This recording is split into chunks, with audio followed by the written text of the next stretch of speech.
جو لوگوں کو دکھاوے کے لیے مال خرچ کرتا ہے اور اللہ اور روز آخر پر ایمان نہیں رکھتا، تو اس کے مال کی مثال اس چٹان کی سی ہے جس پر تھوڑی سی مٹی پڑی ہو اور اس پر زور کا مے برس کر اسے صاف کر ڈالے۔ اسی طرح یہ ریاکار لوگ اپنے اعمال کا کچھ بھی صلہ حاصل نہیں کر سکیں گے، اور اللہ ایسے ناشکروں کو ہدایت نہیں دیا کرتا۔ اور جو لوگ اللہ کی خوشنودی حاصل کرنے کے لیے اور خلوص نیت سے اپنا مال خرچ کرتے ہیں، ان کی مثال ایک باغ کی سی ہے جو اونچی جگہ پر واقع ہو، جب اس پر زور کا مے پڑے تو دگنا پھل لائے،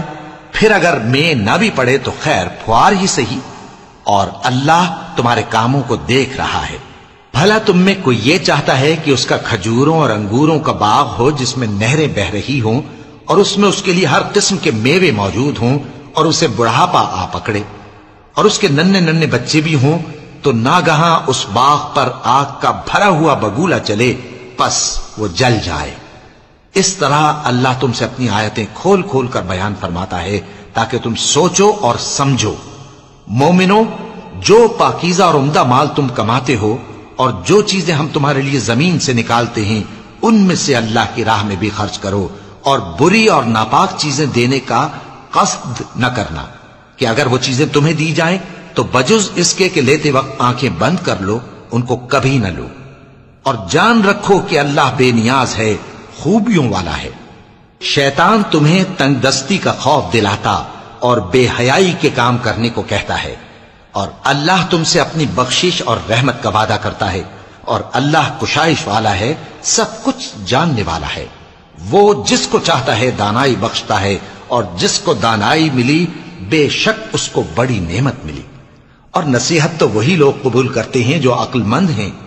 اور تم اللہ کی راہ میں جس طرح کا خرچ کرو یا کوئی نذر مانو، اللہ اس کو جانتا ہے، اور ظالموں کا کوئی مددگار نہ ہوگا۔ اگر تم خیرات ظاہر کر کے دو تو وہ بھی خوب ہے، اور اگر پوشیدہ دو اور دو بھی ضرورت مندوں کو تو یہ تمہارے لیے بہتر ہے، اور اس طرح کا دینا تمہارے گناہوں کو بھی دور کرے گا،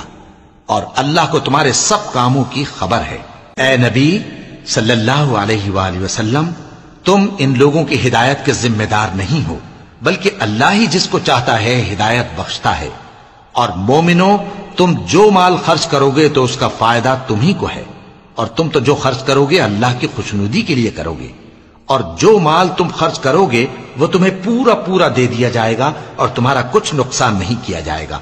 اور ہاں، تم جو خرچ کرو گے تو ان حاجت مندوں کے لیے جو اللہ کی راہ میں رکے بیٹھے ہیں اور ملک میں کسی طرف جانے کی طاقت نہیں رکھتے اور مانگنے سے آر رکھتے ہیں، یہاں تک کہ نہ مانگنے کی وجہ سے ناواقف شخص ان کو تونگر خیال کرتا ہے،